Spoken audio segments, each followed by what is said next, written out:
Good morning everyone. সকাল সকাল ছাদে এসে ভিডিওটা তারপরে স্টার্ট করলাম। সবাই কেমন আছো? আশা করছি ভালো আছো। আমার এই ছোট্ট আজকের ব্লগে জানাই তোমাদের অনেক ওয়েলকাম।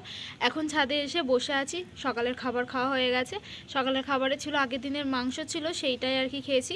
আর তার সঙ্গে মা বাঁধাকপি করেছিল, সেটা দিয়ে সকালের খাবারটা খেয়ে নিয়েছি। কলেজে যেতাম, তবে ওই যে সকালবেলা আগাতে গেছিলাম, তার জন্য হচ্ছে গিয়ে লেট হয়ে গেছে, তাই আজকে আর গেলাম না। আর মানে এমন সময় ট্রেনের টাইমটা না, সেই 10টা 12তে না 15তে একটা ট্রেন, তারপরে গিয়ে সেই আছে 10টা 58-তে, আর 11টার থেকে কলেজ শুরু। তাহলে কখন আর যাবো? এতটা গ্যাপ যদি না থাকতো মাঝে, তাহলে একটা সুবিধা হতো। তো আর যাওয়া হলো না। আর এরকম চুল ঠুল ছেড়ে ছাদের উপর বসে আছি। সোয়েটারটা এখনও পর্যন্ত খুলিনি, কারণ এখনও হাওয়া দিচ্ছে আর রোদের ভাবটা মানে একটু কম, মানে তাপটা একটু কম। তো চলো, আমি একটুখানি বসে বসে এখানে ফোন দেখবো, আর কিছু করার নেই। তোমাদের সঙ্গে আবার পরে আসছি। আর তাছাড়া হচ্ছে গিয়ে চুলটা না দেখো কীরকম লাল লাল হয়ে গেছে না, তাই একটুখানি হেনা নিয়ে এসেছি। মাথায় আজকে হেনা করব। এখন মোটামুটি অনেকক্ষণ পরে তোমাদের সঙ্গে আবারও ক্যামেরাটাকে অন করে ভিডিও শেয়ার করছি। রোদের তাপটা এখন এতটা পরিমাণে পড়ছে, সোয়েটার একদম খুলে নিয়ে মাথায় দিয়ে বসে আছি। আর প্রচণ্ড তাপ লাগছে, ফোন দেখছিলাম। এবার যাবো নিচে গিয়ে এই হাতে যে আংটিটা দেখতে পাচ্ছ, এইটা আগে আমার হাতে থাকতো না, কারণ এই রিসেন্ট আমি এই আংটিটা কিনেছি। মানে এই আঙুলটার জন্য, এটাকে থামরিং বলে যদিও। তো এই আঙুলটার জন্য কিনেছি, তবে ওই আঙুলে মাঝে মাঝে পরি, নাহলে অন্য আঙুলগুলো অল্টারনেট করে পরি। এক আঙুলে পড়তে পড়তে দেখো কেমন একটা সাদা মতো দাগ হয়ে যায়। ওর জন্য বারবার এইদিকে মানে সব কটা আঙুল মিলিয়ে আর কি পরা হয়। আর আমি যতবারই হেনা মাথায় দিয়েছি, ততবারই আমি এই ময়ূরী হেনাটাই দিয়েছি। এটা ব্ল্যাক কালারের একটা, যদিও বা কালার হয়ে যায় খুব একটা, মানে মেহেন্দি দিলে মাথায় যেরকম কালার হয় সেই রকম হয়ে যায়। তার জন্য আমি আর অন্য কালার আর কি নিই না, আমি ব্ল্যাকটাই নিই। এটা দিলে আর কি চুলটা একটু নরম হয়, আমার যেটা মনে হয় আর কি। তো এখানে মা দিয়ে দেবে, তার জন্য এখন আমি বসে আছি। আর এটা হচ্ছে ময়ূরী হেনা, যেটা আমার মাত্র 19 টাকায় কেনা। হ্যাঁ, একটুখানি ডিসকাউন্ট পেয়েছি, তাই নিয়েই নিয়েছি। এদিকে আমার মাথায় হেনাটা দেওয়া হয়ে গেছে। সাদা জামাটা আর চেঞ্জ করিনি, তার উপরে আমি একটা পুরনো জামা নিয়ে তার উপরে আর কি চুলগুলোকে রেখেছি, কারণ সাদা জামাটায় পুরো দাগ ধরে যাবে। নিজের থেকে এখন আসলাম ছাদে, রোদ্রে বসেছি। মাথায় হেনা দেওয়া আছে, এর জন্য রোদ্রে এসে বসলাম। মা দিয়ে দিল। আর এরকমভাবে একটা পুরনো জামা গায়ের উপর দিয়ে নিয়েছি, যাতে করে মাথায় যে হেনাটা দিয়েছি সেটাই সাদা জামাটায় না লাগে। মাথায় যে হেনাটা দিয়েছি সেটা শুকানোর পর আমি ভালোভাবে আর কি মাথা ধুয়ে স্নানটা করে নিয়েছি। চুলটা ভিজা ছিল, তাই এরকমভাবে খুলে রেখেছি। প্রচণ্ড তো ঠান্ডা লাগছিল, চুলের জলগুলো গায়ে পড়ছিল। আর আমার একটা জায়গায় যাওয়ার কথা ছিল, তবে আর যাইনি বলে পরে আবার তোমাদের সঙ্গে ভিডিও শেয়ার করেছি বাড়িতে। এখন মাথাটা ভালো করে আঁচড়ে নিয়েছি, আর আমার ভেজা মাথা যতক্ষণ থাকে আমি ততক্ষণ ধরে মাথা আঁচড়াতে থাকি, যাতে তাড়াতাড়ি শুকিয়ে যায় চুলটা। চলে এসছে সৌম্য আমাদের বাড়িতে। এখন সকালবেলার থেকে আসার সময় পায়নি, এখন এসে মায়ের সঙ্গে যতক্ষণ না হুড়োবাটি করবে ততক্ষণ ও শান্ত হবে না। এই আমার মা কাজ করাচ্ছে এদের দিয়ে।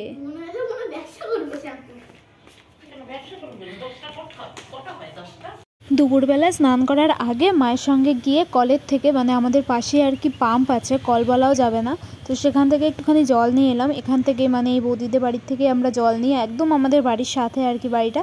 তারপরে আমরা স্নান করে এখানে রেডি হয়ে গেছি একটা জায়গায় যাব বলে। চলো কোথায় যাব সেটা তোমাদের দেখাচ্ছি। তার আগে একটা লাঠি নিতে হবে, কারণ লাঠি ছাড়াও সেখানে যাওয়া যাবে না, প্রচণ্ড সাপের উৎপাত। তো তার জন্য মা আর আমি এখন দুপুরবেলা খাওয়া দাওয়া করে যাচ্ছি আমাদের বাড়ির সামনে মাঠের দিকে। তো এখন আমরা এলাম আমাদের এই যে এই পুকুর পাড়ের দিকে, মানে আমাদের এই জায়গাটাতে। এখানে হচ্ছে বাবা অনেক সবজি চাষ করেছে, এদিক দিয়ে অনেক দিন ধরে আসা হবে, মানে আসবো করে আসা হচ্ছিল না, কেন এখানটা না পুরো জঙ্গল হয়ে থাকে পুকুরের দিকে। তো এখন এসে দেখলাম এই জায়গাটা বেশ পরিষ্কার করেছে, দেখো। চলো তোমাদেরও দেখাই।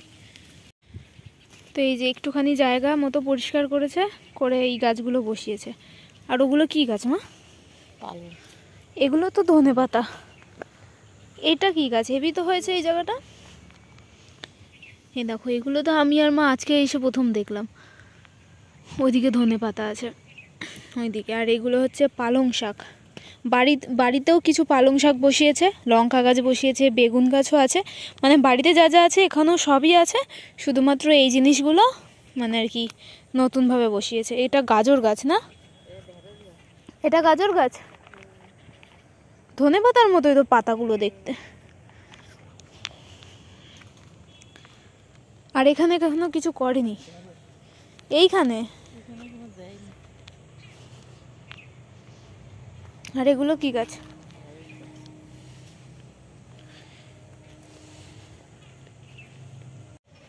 আর এই হচ্ছে সেই জায়গাটা, যেই জায়গাটায় হচ্ছে গিয়ে আমাদের একবার আগুন ধরে গেছিলো, মানে খুব অবস্থা খারাপ ছিল। তারপরে বাবা এই জায়গাটা আবার সুন্দর করে এখন পরিষ্কার করে তারপরে এই যে আর কি ফসলগুলো চাষ করেছে।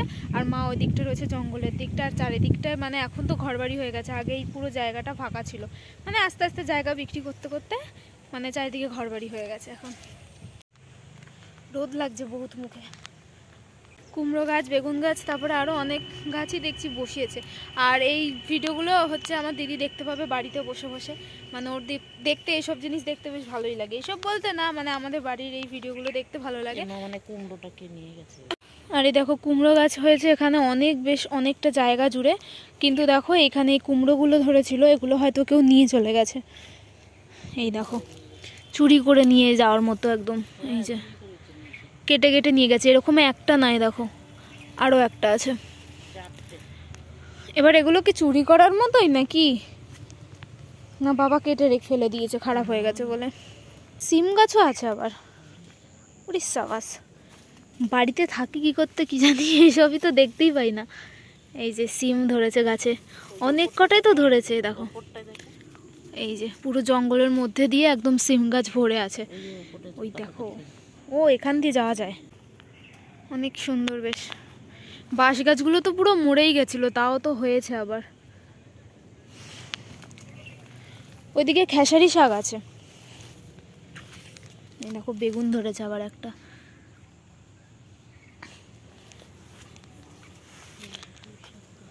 এই যে মটরশুঁটি কথা বলছিলাম না, এই যে মটরশুঁটিগুলো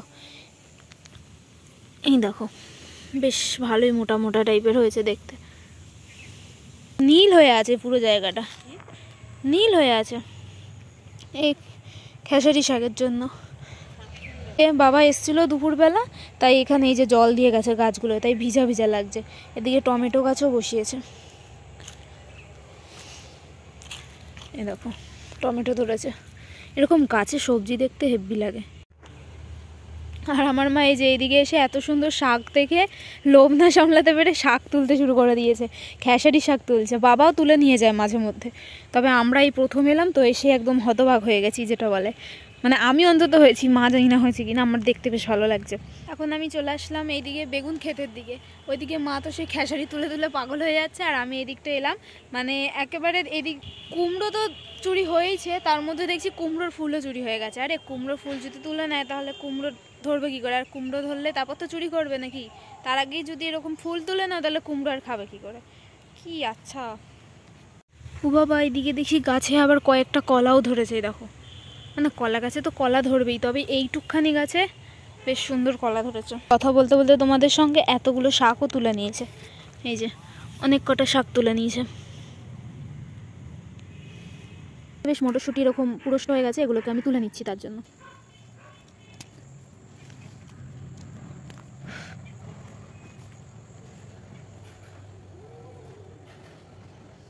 আমি এতক্ষণ দাঁড়িয়ে থেকে থেকে পায়ে প্রচণ্ড ব্যথা হয়ে গেছে, যার জন্য এখানে একটুখানি এসে বসলাম। আর মা তো ওইদিকে মায়ের মতো শাক তুলে যাচ্ছে।